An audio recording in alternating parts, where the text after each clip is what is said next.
Today we are going to discuss motivational needs and processes. So motivational needs and processes are a cognitive process.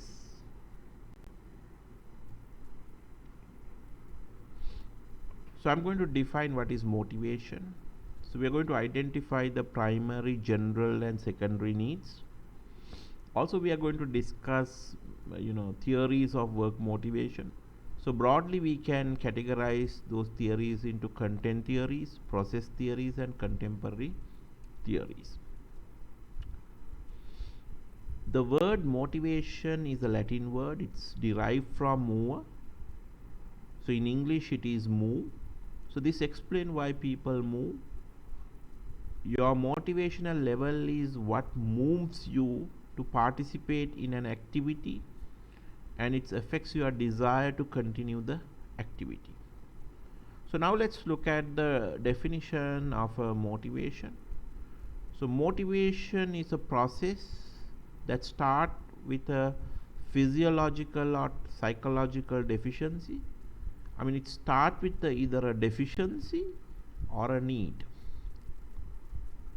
that activates a behavior, or we call it a drive, and aiming at a goal or a incentive. So the motivation start with either with a need or a deficiency. So the deficiency can be broadly divided into, it can be physiological deficiency or a psychological deficiency.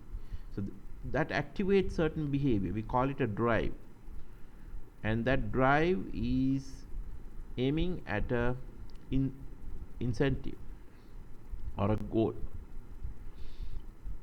So now let's look at some of the physiological deficiencies. So when your body is deprived of food, so what is the drive? So drive is hunger. So when you get hunger, you quickly run to a restaurant and eat some food. So that's the incentive. So once you take some meal, then you are satisfied. So you will not move again. So that, or another example, when your body is deprived of water, it's again a physiological deficiency which drives thirst and aiming at some incentive. So you quickly go to a basically and drink some water. So this is an example of a physiological deficiency. I'll give you example of a psychological deficiency. Before that, just look at, it start with either a deficiency or a need. Now let's say you have a need. Let's say your wristwatch is not functioning, and it's pretty old. Now you feel that you have to change the wristwatch. So because of that need, it drives certain behavior. So you probably go to a shop and then purchase a wristwatch, and then it satisfies you. So you are basically getting the incentive or reaching the goal. So that's how you get satisfied. Now let me ask you a question. Now why you are coming to lectures? Why you are here? So that is because you have a need. So you want to complete your master's program. So that needs drives you to this lecture hall or to listen to this lecture online. So that needs only drives you. So what's the incentive you get it? So once you study this area, then you do your assignments, and then you sit for the exams and get through your subjects and earn credits, and finally you go for a convocation. So that's the incentive. So once you get the incentive, you are satisfied. So immediate incentive that you are required is after listening to this lecture, if you can learn something out, you get the incentive. So this is how we can explain the human motivation. Now, as I told you, the deficiency can be physiological or psychological. I have given examples on physiological deficiencies. What are those psychological deficiencies, these psychological deficiencies, I will explain, sometimes when you are getting bored, you crack a joke, and it drives certain behavior to crack a joke, and you get an incentive that the people start laughing, and then you're happy, so the boredom just goes out, let me just show you a small video clip uh, to explain the psychological deficiency. Okay.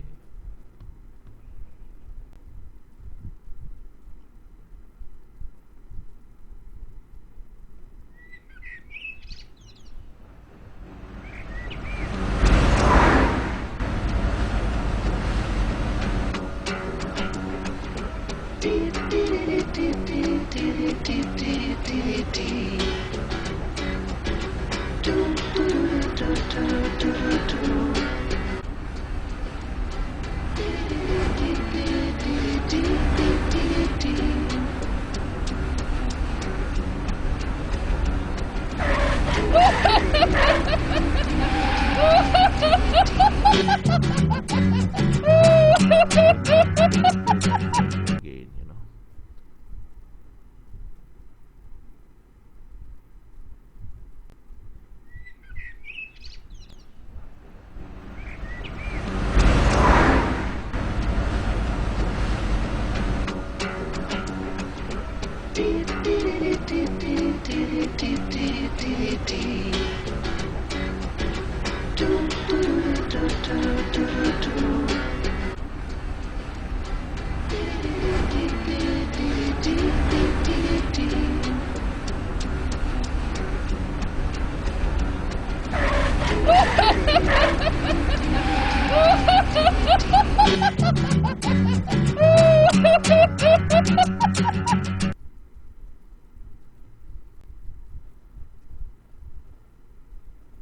okay.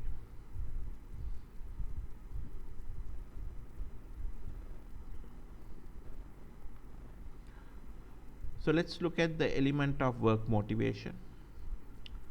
So element of work motivation, uh, there are three elements of work motivation. One is direction of behavior, level of effort, level of persistence. Now when you join an organization, people will have these elements of work motivation, so they'll have a direction of behavior. So they decide which behavior does a person choose to perform in an organization. One person might think, so I'm going to work hard, and then I will climb up in this organization to a top positions, So you will never be going to achieve that position unless you put a level of effort. So how hard does a person work to perform a chosen behavior? So he will perform his behavior in order to achieve his goal. But when you try to perform your behavior, you get obstacles. So then you have to see what level of persistence that you have. When you face with obstacle, how hard does a person keep trying to perform a chosen behavior successfully? So you face a lot of obstacle from other employees, various other things, the difficulties, but you face for those obstacles and work towards the chosen behavior to achieve your objective. So these are the three work elements of work motivation. So people tend to show, when they are chosen behavior, they will put the effort, and they also show some sort of a persistence. So whatever behavior they have chosen, they will do it. So when it comes to motivation, I mean, a lot of people says motivation is the biggest problem. We all agree that motivation directly or indirectly dominates organizational behavior, but it is not the only thing. So there are other things like personality, psychological capital, and then psychological contract, goal setting theory, organizational behavior modification, compensation, social identity theory. There are so many things maybe impacting your performance. Let me just take you one. So we are going to study psychological capital. So let me just explain you a little bit of a psychological contract. So when an employee joins an organization, he has two contracts. So one is, what you can see is a appointment letter that is written, and there is an unwritten contract between employer and employee. So that's we call it a psychological contract, and it's a give and take contract. So employee expect for his work, some sort of a good remuneration, incentives, and promotions. Same way, employee expect worker to do a good work. So this contract is an unwritten contract. Sometimes, when there is an issue on this psychological contract, the employees get demotivated, or employees may leave the organization. So so motivation is not the only thing directly dominating organizational behavior. There are other things like compensation, social identity theory, and there are a few more, but they are all, you can see, is part of connectivity to the motivation. So why do people do what they do? So this explain why people do what they do. And we also see that what drives motivation to engage. Some people are highly engaged, some people motivation to withdrawn. So sometimes you may have seen that the people withdrawn or quit their motivation. So most of the time when you see that organizations, after the raises or increments, next day when you just walk into the office, some people are highly motivated, some are not. So some have quit their motivation or withdrawn their motivation. So so these things can be observable. And motivation is really the core issue. You should have the abilities, you should have tools at work, and jobs has to be properly designed. I mean, there is I mean it will if you have these highly motivated staff, doesn't mean that they can perform, because they have to have the abilities and right tools. Just imagine. Now if you have recruited a person, from the school days, his dream was want to become a pilot, but due to some family issues or something, that he end up with a truck driver. So he apply for a pilot position. Look at, see that, if he influence, through his known contacts, and if he just became a pilot, if you just give him a brand new aircraft to fly, it will end up with a disaster. Because why? Because he is highly motivated, but he didn't have the abilities to perform. So I would say a performance is equivalent to motivation. I can build up a formula. It's not a formula, but motivation into abilities and into organizational support. So if anything is zero, that performance is zero. So if a level of motivation is zero, the performance is zero. You may have seen sometimes 3 Malaysian aircrafts crashed in last year. Still we never knows what are the exact reason for those crashes, but definitely we suspect that one of these issues were pilots issue, is personal issues. So these things also affect on the performance. So one is ability, other one is motivation, third one is support. Support means even if you get the highly motivated employee, and with, you know high level of abilities, just imagine, Sri Lankan Airlines recruiter, uh, pilot, who has really good ability, he has flying experience of 50,000 hours or 20,000 hours, and he has worked for many airlines, and he has a lot of abilities, and he's also highly motivated to work, because he's married to a Sri Lankan lady, and so he liked to work in Sri Lanka, so that he joined Sri Lankan Airlines. But just imagine if you have given him a broken aircraft, will he be able to perform? No, he will not be able to perform. So tools at work also very important, and the organizational leadership, job design, all that is matters for motivation. Just imagine if you have not given the proper leadership, and then you will not be able to, even if you are highly motivated, you will not be able to perform. So you have to run a airline with proper leadership, and so that's matters to the bottom line, and that's what you can see at currently at, with Sri Lankan Airlines, and other air carriers. We just stopped that, the Mihin Lanka and all that. So motivation is really the core issue. You need to have abilities, you have to have tools at work, you have to properly design the jobs and the leaderships. So all problems are not solved by having motivated employees. Now let's look at the individual approaches to motivation. There are three approaches: primary, general, and secondary needs. So first look at the primary motives. So all humans has this motive. We call it a primary motive. It's a physiological or a biological, which is unlearned, or we call it a primary. So two criteria must be met in order for a motive to be included in the primary classification. It has to be unlearned, it must be physiological based. So now things like hunger, thirst, sleep, avoidance of pain, sex, maternal concerns, all are primary. Why? Because it's unlearned.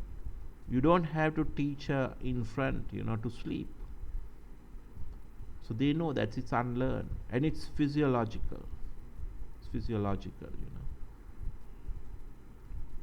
So these are called primary needs. And now let's look at the general and secondary motives. So general motives are unlearned but not physiologically. So things like curiosity. All human beings, even animals, has this curiosity, and people have the ability to manipulate, and the people has affection motives. They need some care. So these are unlearned but not physiological base. So we call these motives as a general motives. So you need someone to care about you. Especially you may visit your grandmom's place, grandfather's place, and you see that they are waiting till you come, because they need lot of caring. So these are called general motives. Now let's look at the secondary motives. The difference between the secondary motives are they are closely tied up to learning. The power motive. You will never be achieved power in an organization. It's connected to learning. So you are learn how to get power in the organization. Achievement motives. You will never be able to achieve something unless you learn. Security motive, status motive, all these are something to connected with learning. You want some security, you know how to get security. The status motive, so you need to get a better status. Now let's look at intrinsic versus extrinsic motives. So these are all learned. Intrinsic motives means internally generated. It's psychological. Let me give you an example. Recent years, you have seen that one of the Sri Lankan lady who climbed Mount Everest. She's the first lady in Sri Lanka who climbed Mount Everest. And when you just achieve such a thing, you get a lot of intrinsic motivation. So it's internal, that brings a lot of happiness, because you're the first lady. I mean, it's a record. I mean, no one can break that record to be the first Sri Lankan lady who climbed Mount Everest. The extrinsic motivation is the social reward. Just imagine if government recognize that achievement and give her a gift, then it's a extrinsic reward. So people are motivated with intrinsic and extrinsic rewards. So initially we are going to look at some individual theories which is brought by McLaren. This will not probably explain our work motivation, but let me just explain to you the McLaren needs theory. So everyone has a need for achievement, excellence, competition, challenging goal, persistence, and overcoming difficulty. So every human being has that need for achievement. It may be low, high, whatever it is, but they have a need for achievement. So achieve something. They want to achieve something. Then according to McLaren, they have a need for power. So every human being has a individual needs to make an impact on others, influence others, change people or event, and make a difference in life. So they have a need for power. But it can be low or high. The University of Texas in US, they have done a small study, and they have found that people has low need for power die prematurely. But I'm not sure that this research, how true it is, but that's a research. So but if you do not want to impact others or influence others, you will have a low need of power. But you can see that a lot of politicians, they live longer, because they have a high need of power, and they probably die when they are lost the election. During the time, they'll survive. So to a certain extent, I also agree with this idea, but I think need to do a further research on this. So need for affiliation. So the McLaren says, everyone has a need for affiliation. They have a concern on individual needs to establish and maintain a warm, close, intimate relationship with other people. So now let's move on to these from individual theories to work motivation approach. So if you really look at this work motivation approach over the last 100 years, there are various theories has been developed. If I just show you a timeline from 1900, scientific management by Frederick Taylor, and he said the people are motivated by money, and he has given wage incentive. So he did a lot of work on scientific management, organizing the organization's layouts, and then motivated the people.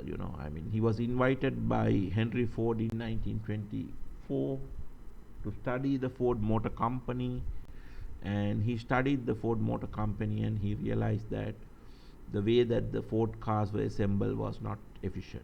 So he has seen that the cars were at a very static wooden horse.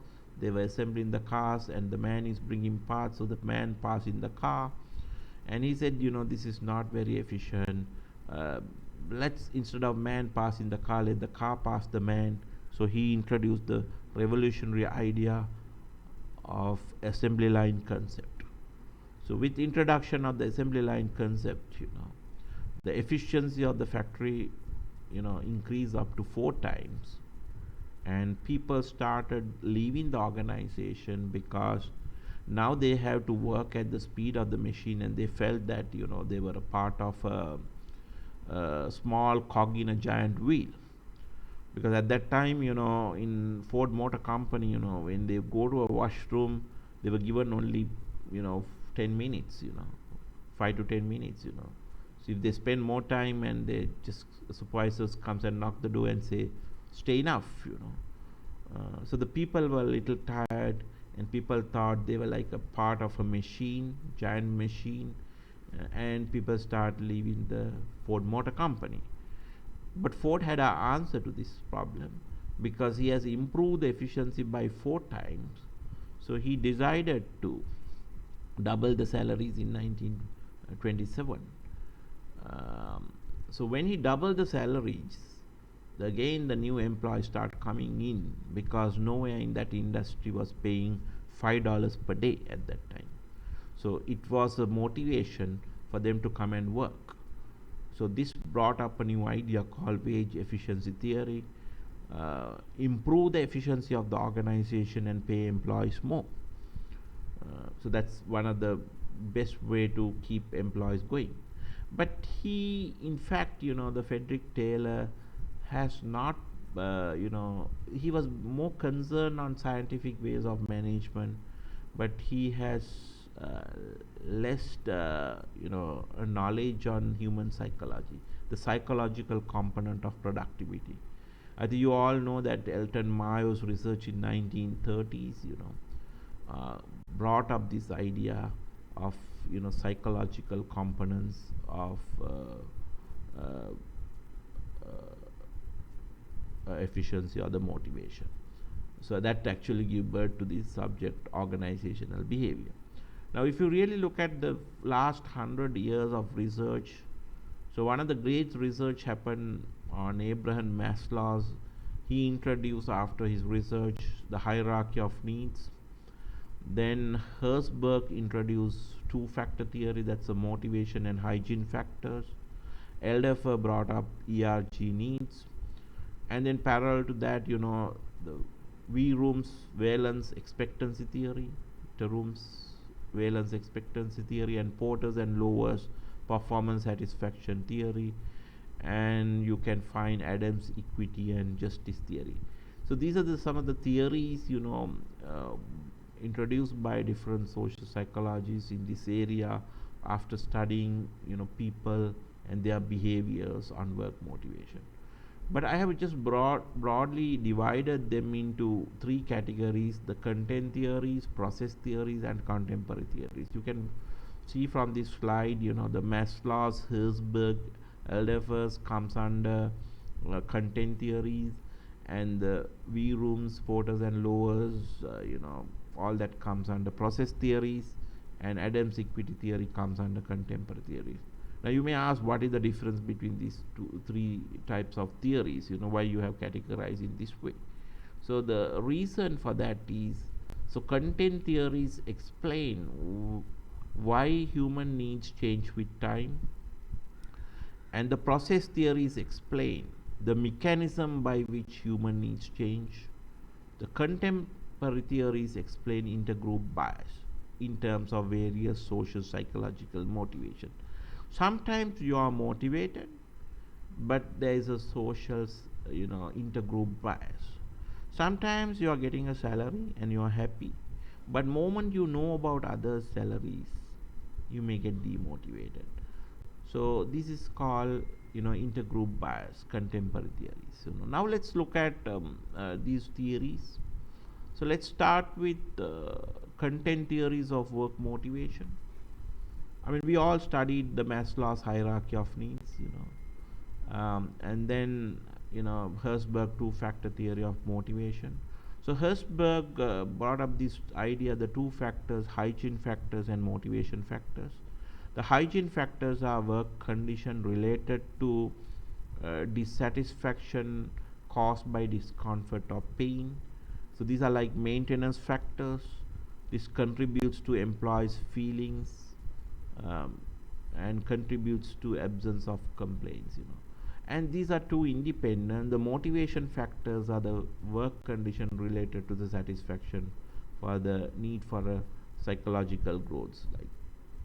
So let's discuss one by one. So let's first look at Maslow's hierarchy of needs. So Abraham Maslow, after research, he came up with these 5 needs of hierarchy: psychological needs, safety needs, love needs, esteem needs, and self-actualization. He said people go up and down on this ladder. It's not going only up; it's go up and down. So what is these physiological needs? It's a basic needs. So everyone wants food, water, shelter, and pay. So when you satisfy that very basic needs, you're not going to be happy. You want to move on to the next needs, the security needs. So first, when you have a job, you get food, water, shelter, and pay. So you have the basic needs. But will you be happy? No. You will want to move into security needs. You need seniority plans, you need health insurance, pensions, and all that, security that you are looking at. And then once you have these things, some of these things, you move into the next level for the social needs. So you want to work on a work groups or teams. You want more social recognition. You go with trips, you join clubs, and all that will happen. But once you satisfy the social needs, you go for esteem level. You need better titles, designations, status symbols, promotion, bankers, things like that you're looking at. So when you climb up to these esteem needs, when you satisfy that, you go for the last one, self-actualization. So at this stage you realize that you have everything in your life, but you still can eat 3 times per day. So why not you just spend your time on some sort of really gives you self-actualization, like you might look after elderly home, or you do a lot of charity and things like that. So people, according to the Abraham Maslow's, people go up and down on this ladder. So they start from basic needs, they go up to self-actualization. Sometimes they come down. You may have seen, I just give you an example of Milton Hotel, which was there in, I think, in Matara. He had a beautiful hotel, and due to the tsunami, the entire hotel got damaged, and he lost his family. So he was in a tsunami camp. So that means he has gone up to at least to some level of esteem needs, and he just have to come down to a basic needs when you're in a tsunami camp. But he bounced back and he built up the hotel, and he again now doing really well, and then he just achieved the upper needs of this Maslow side. So the Abraham Maslow say people go up and down on this hierarchy, and you may not reach the top because of life obstacle, mainly the education. A lot of life obstacles will not allow you to go sometimes to the right of the top. But this Maslow hierarchy of needs will not be able to explain everything in our life. Now let me just ask you a question. Will you be able to explain the suicide bombers' behavior or motivation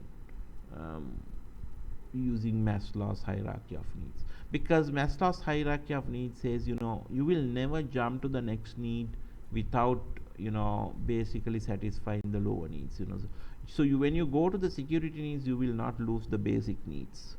So you will keep that and just go on to the next one. So you might say,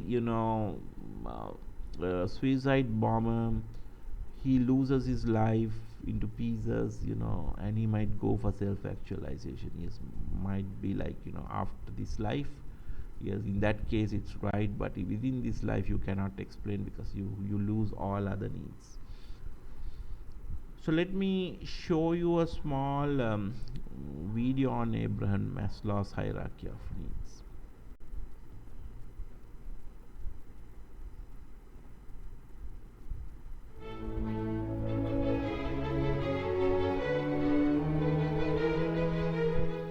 Abraham Maslow was the leader of the humanist psychology movement emanating from well-known universities in the 1950s, including Columbia and Cornell University.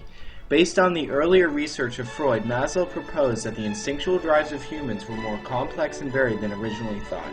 He ordered the various needs of humans based on necessity in what eventually became known as the hierarchy of needs.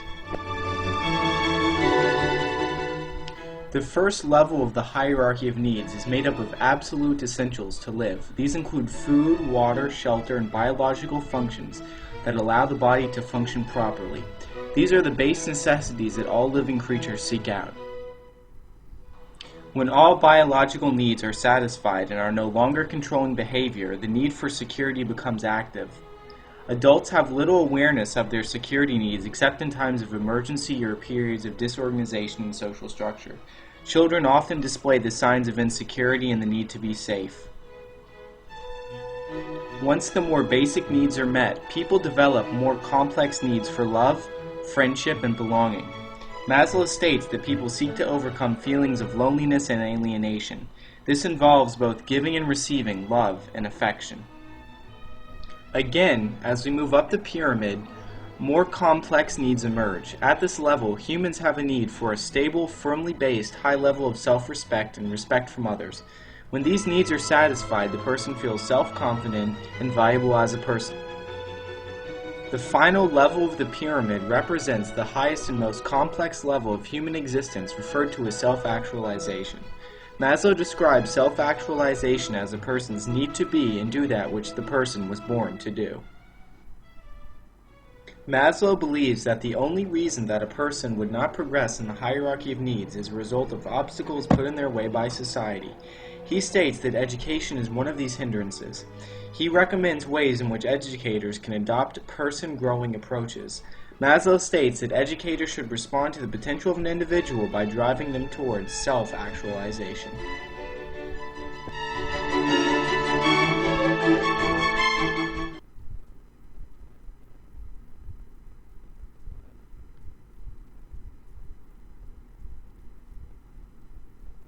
Okay.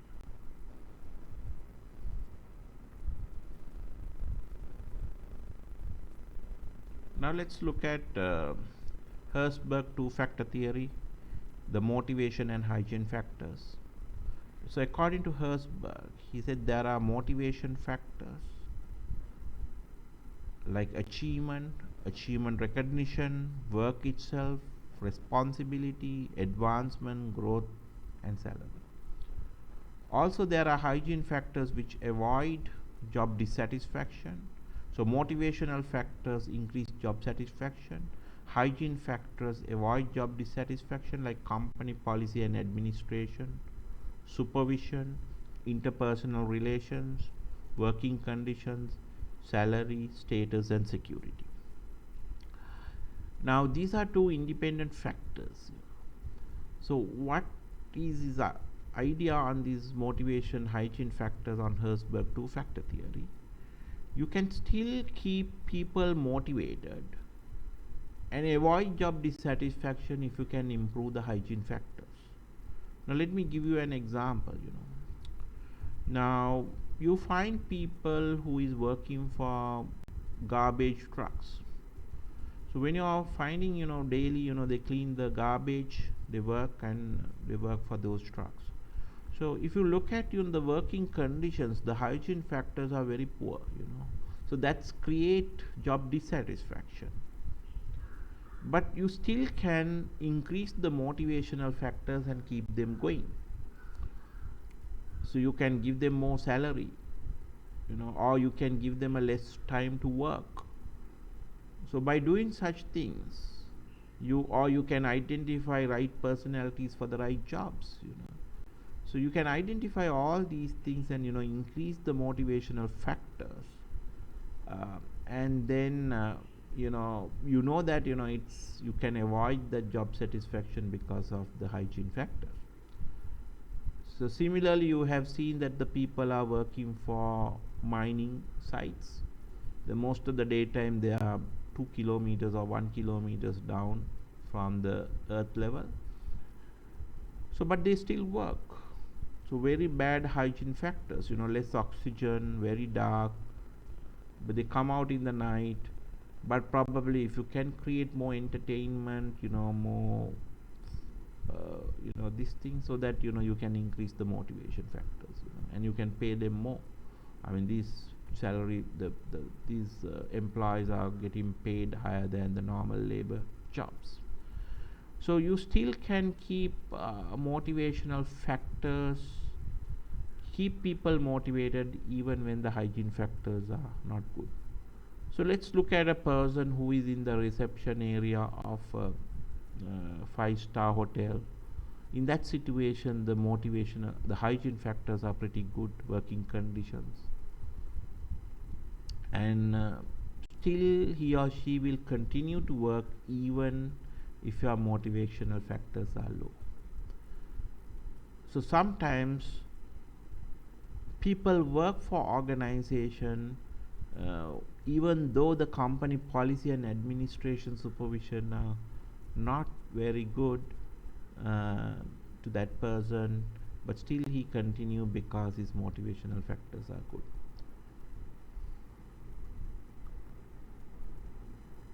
So if you just put the combinations, so when the motivational factors are high and the hygiene factors are high, the employee will be highly motivated and he'll have few complaints. But when the motivation factors are high, when the hygiene factors are low, maybe working conditions or any other things are low, then people are still motivated but they will put many complaints. So when the motivation factors are low and the hygiene factors are high, the people show low motivation but few complaints. But when both are low, low motivation, many complaints, majority of the time, they will leave the organization. So now we have studied the Maslow's hierarchy of needs and the Herzberg two-factor theory. Now let's move into process theories of work motivation. Now, as I told you, the content theories of work motivation explain how people's motivation change with time. Now, the process theories of work motivation explain the mechanism of motivation. Now, let's take this V-Room's expectancy theory of motivation. It has three constructs: valence, instrumentality, and the expectancy. So I can just put a formula and say, the motivation equal to the valence multiplied by instrumentality and expectancy. So I would say if anyone is positive or nothing is zero, then the people are motivated. If anything is zero, then I said you are getting into a motivational problems. Now this explains the mechanism why people get motivated. The valence means value or importance placed on a particular reward. So instrumentality means belief that the performance is related to the results. Expectancy is a belief that the effort leads to a performance. Now just imagine, I'll take a hypothetical situation. Now we have a cycle race, 100-kilometer cycle race, which is organized by a very reputed bank, commercial bank in Sri Lanka. But the first prize is for 100-kilometer cycle race. The first prize is a cycle tire. The second prize is a cycle tube. And the third prize is you have seen a small valve there, you pump air into it, so that's the third prize. Now let me just ask you a question, if you are a good cyclist, will you participate for this cycle race? You might not get really motivated to take your cycle to the race because the valence is very low. The value or importance placed on a particular reward is really low, so that you may not participate. Because motivation, when the valence is zero, you may not get motivated. Now let's look at the situation. Now this entire cycle race is organized by one of the leading commercial bank, and the value for the first prize is uh, a BMW car. So your valence is very high, and instrumentally believe that the performance is related to the reward is also very high because it's organized by a very reputed commercial bank. But just imagine if you haven't participated for such a cycling race and you believe that even if you put the efforts, it will not lead to the performance, you will not be able to reach at least first, second or third place in this cycle race, then your expectancy is very low or a zero. So in such situation, you are not motivated to participate for this cycle race. Think about another situation. Now this is, you have that um, right talent. You believe that if you put the performance, you can win the match, you can win the race. You are already practiced, so your expectancy is very high, and the first prize that is for this cycle race is a BMW car. So the valence also very high. But if this is organized by a person who was not, you don't have a confidence on that person, like Sakwiti, not a commercial bank, it's Sakwiti. So Sakwiti has a bad reputation, and last time also, let's say he has organized such an event, but finally that the reward was not given. So in such a situation, your valence is high, but your expectancy also very high, but your instrumentality is very low, that you don't believe that the performance is related to results. So then you are not motivated to perform. So this explains why you are motivated to engage for such thing. So the effort is, you put the effort when the expectancy is there. So it start with this. So you look at the perceived value of reward. What reward do I value? So based on that, you are getting motivated. Then the instrumentality, that the performance, perceived performance reward probability. So what reward will I get when the job is well done? So then only you get engaged. You see whether you can put the effort, or you see the expectancy. If I work hard, will I get the job done? So based on this only, you will be getting motivated. But as I told you, this expectancy theory getting into a problem, motivational problem, when any of these things are zero. The belief that the effort will not result in performance, belief that performance will not result in reward, the value a person plays on, or a certain preference a person has for certain reward is zero. So then this get it into a motivational problem. So this is also the same similar slide on expectancy theory.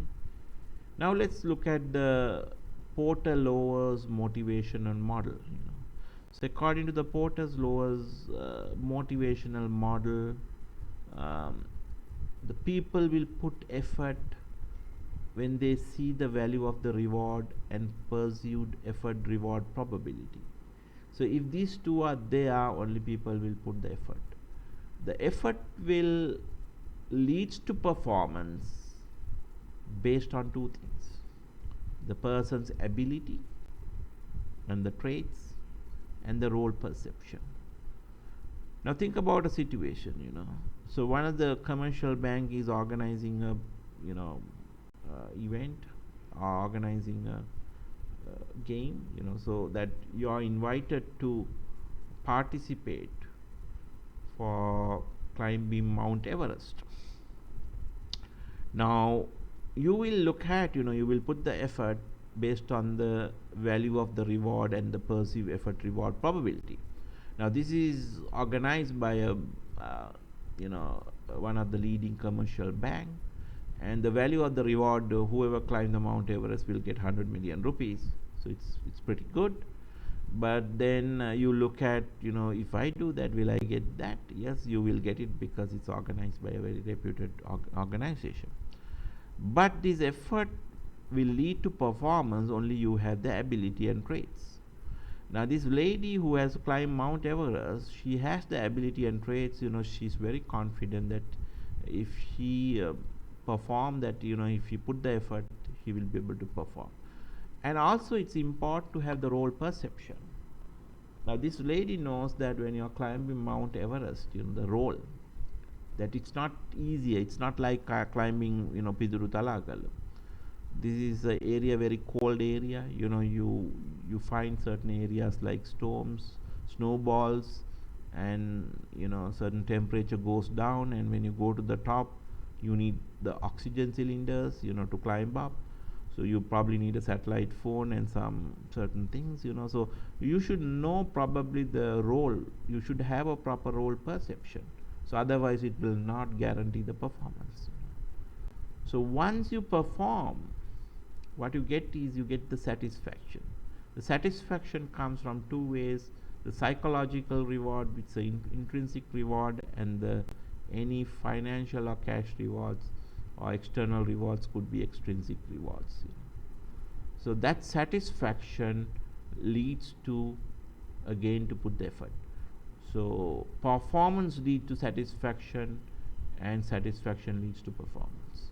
So this is the Porter's lowest motivation model.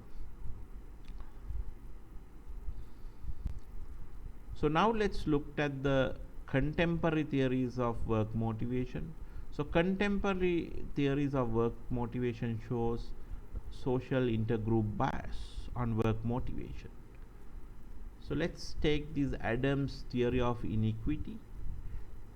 So inequity is defined as a situation in which a person perceives he or she is receiving less than she is giving, or giving less than he or she is receiving.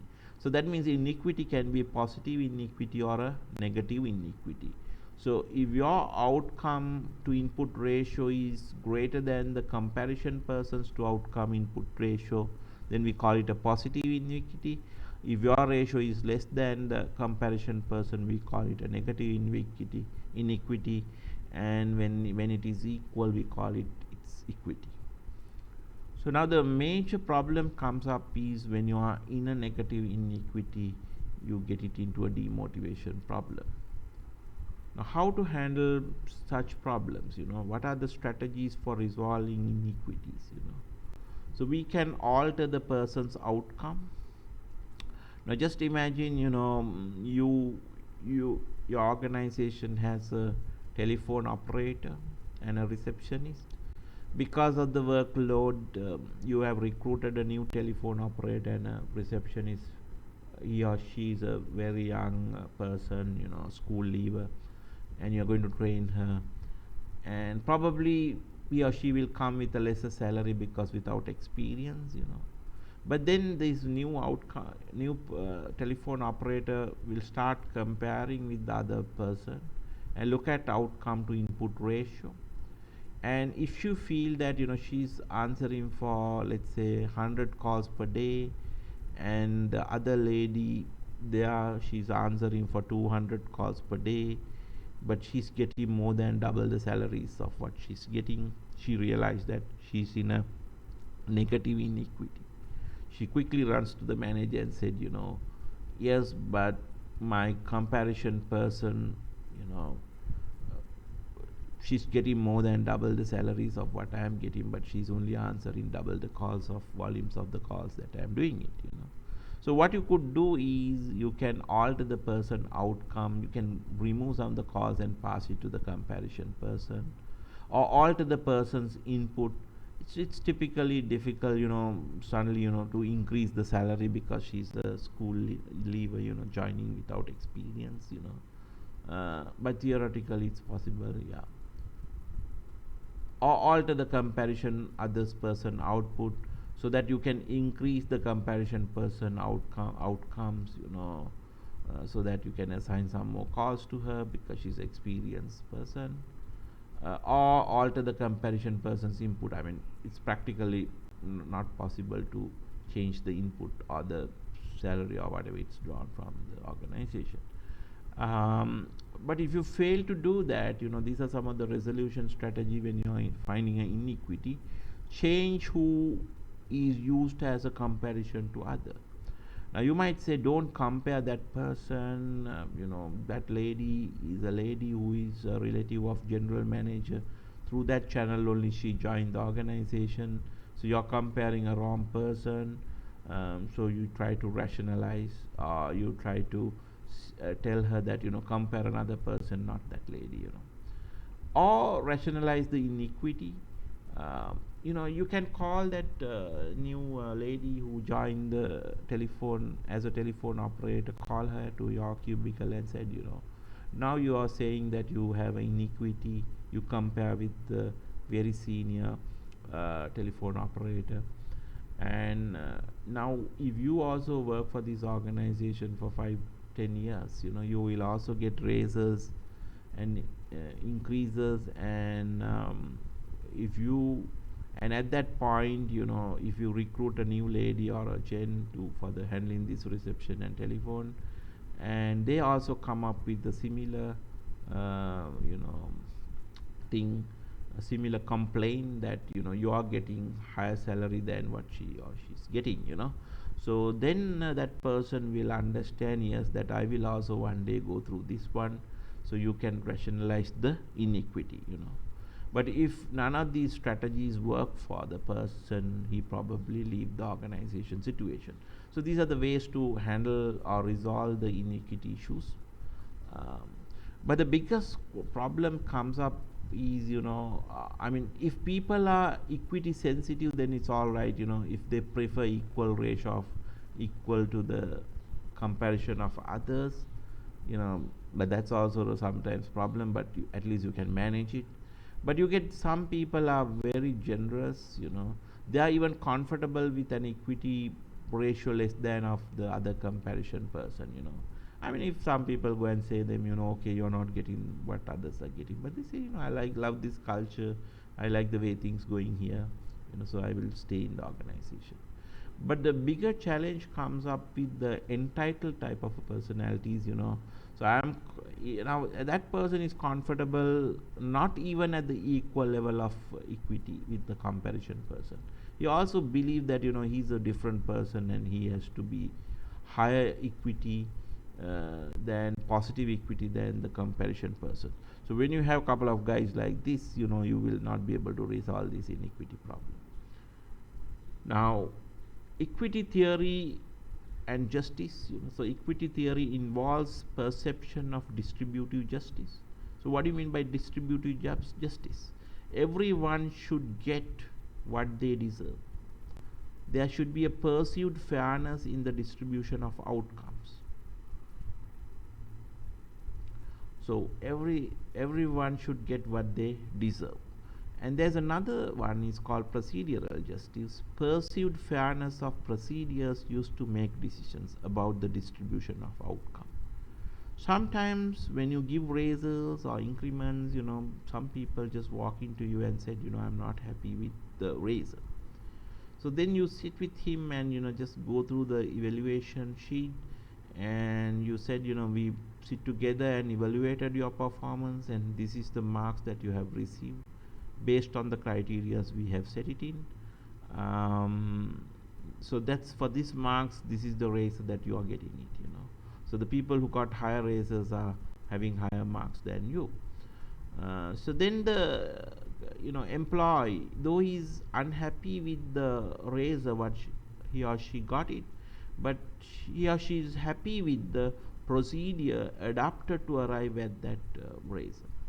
So when you are okay or satisfied with the procedure adapted to arrive at the raise, then finally you will be happy with the raise. So that's called a procedural justice. So with that, so I'm going to complete the lecture on work motivation, motivational needs and processes. So thank you very much.